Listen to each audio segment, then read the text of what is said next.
The Christmas Rescue by Harper Elwood. The wind howled through the pines as snow fell in thick, heavy flakes, transforming the remote town of Evergreen Valley into a winter wonderland. The December storm had exceeded all forecasts, and by nightfall, the roads were completely impassable.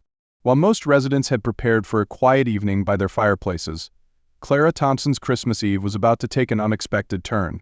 Clara stood at her cabin window, camera in hand, capturing the dramatic scene before her.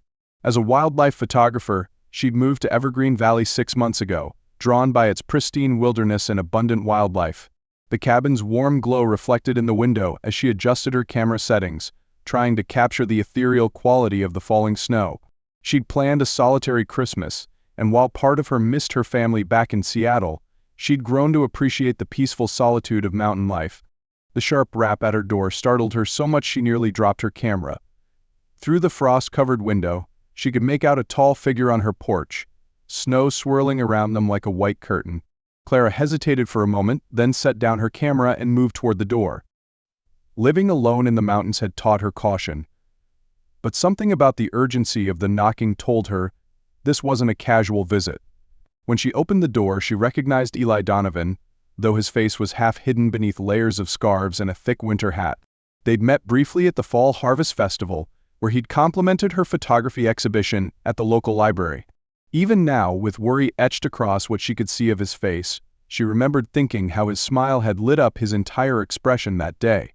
"Clara Thompson?" His voice carried over the howling wind, his breath visible in the frigid air. "I'm sorry to disturb you, but I need your help. It's an emergency." She pulled her cardigan tighter around herself. "What's wrong?" "It's my brother, Jake. He's stranded up at the ranger station." Eli's words tumbled out, urgent and strained. "He went up yesterday to check on the equipment before the storm, but the weather turned faster than anyone expected. The radio's dead, and now he's stuck up there with no way to call for help." Clara's mind immediately went to her detailed mental map of the mountain trails. She'd spent countless hours exploring them, photographing wildlife and learning every switchback and shelter. "The station on the East Ridge?" she asked, already moving to grab her gear. "Yes, I know it's Christmas Eve, and I hate to ask, but you know these trails better than anyone.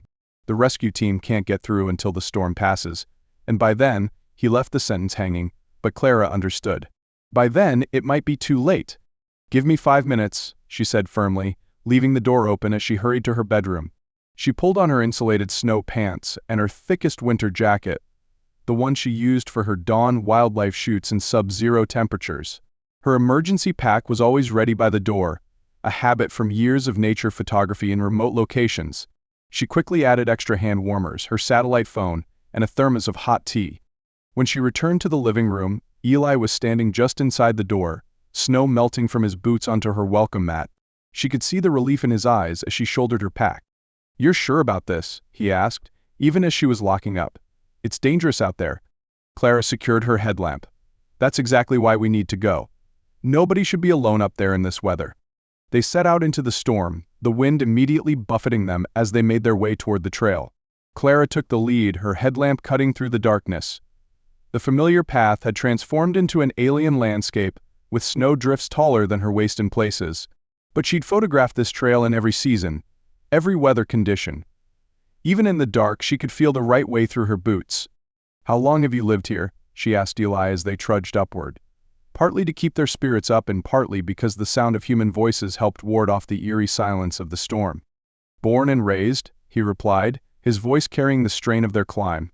"Jake and I both. Our parents ran the hardware store in town until they retired to Florida last year. Now Jake works as a part-time ranger, and I manage the store." Clara nodded, processing this new information about the man she'd only known in passing. "The store with the old copper bell above the door. That's the one. I've seen you in there a few times, buying supplies for your photography trips." There was a pause. Then he added, "Your exhibition at the library was incredible. The way you captured the mountain in different lights, it was like seeing home through new eyes." Despite the cold, Clara felt warmth rise to her cheeks. She remembered him lingering at her photos that day, asking thoughtful questions about her technique. She'd been impressed by his genuine interest, so different from the polite small talk she usually received about her work. The conversation died as the climb grew steeper and the wind more fierce. They were about 2 miles up when Clara spotted something that made her heart skip. Fresh tracks in the snow, partially filled in but still visible. "Look," she pointed. "Someone's been through here recently." Eli moved closer, examining the tracks. These could be from Jake. He might have tried to make it down. The thought spurred them to move faster, though the snow was now nearly waist-deep in places. Clara's legs burned with the effort, but she pressed on, scanning the white expanse ahead with her headlamp. The beam caught something reflective, a trail marker she recognized. They were close to the ranger station. That's when they heard it, a faint call carried on the wind. Eli shouted his brother's name, and the call came again, stronger this time. Through the swirling snow, Clara spotted a figure moving slowly through the drifts. "Jake." Eli's voice cracked with relief as he pushed forward. Clara followed, her heart pounding as they reached the figure.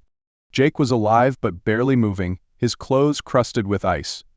He'd tried to make it down when the radio died, but the storm had become too much. They quickly wrapped him in one of the emergency blankets Clara had brought, and she pulled out her thermos of hot tea. "Small sips," she instructed, helping him hold the thermos with his frozen hands. "We need to get you warm, but not too fast." The journey down was grueling. Jake could barely walk, leaning heavily on his brother. Clara led the way, choosing the safest path through the increasingly treacherous conditions. When they finally spotted the lights of her cabin through the trees, she could have cried with relief. Inside, they worked quickly to get Jake warm, wrapping him in blankets and helping him change into dry clothes that Eli had brought in his pack. Clara made more hot tea and soup, the domestic task keeping her hands busy while her mind processed everything that had happened. As the adrenaline wore off, exhaustion set in. They all sat in Clara's living room, the fire crackling in the hearth, creating a cozy atmosphere that felt surreal after their mountain ordeal. Jake had fallen asleep on the couch, color finally returning to his face. "I don't know how to thank you," Eli said quietly, his eyes meeting Clara's across the room. "If you hadn't helped."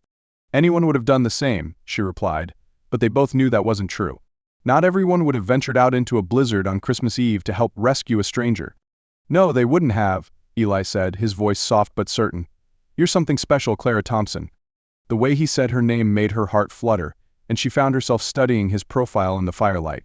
The worry lines had softened from his face, replaced by exhaustion and relief. There was something else there too, a warmth in his eyes when he looked at her that made her feel like maybe she wasn't as alone in this valley as she'd thought. Morning came with brilliant sunshine that turned the snow-covered landscape into a dazzling display of light.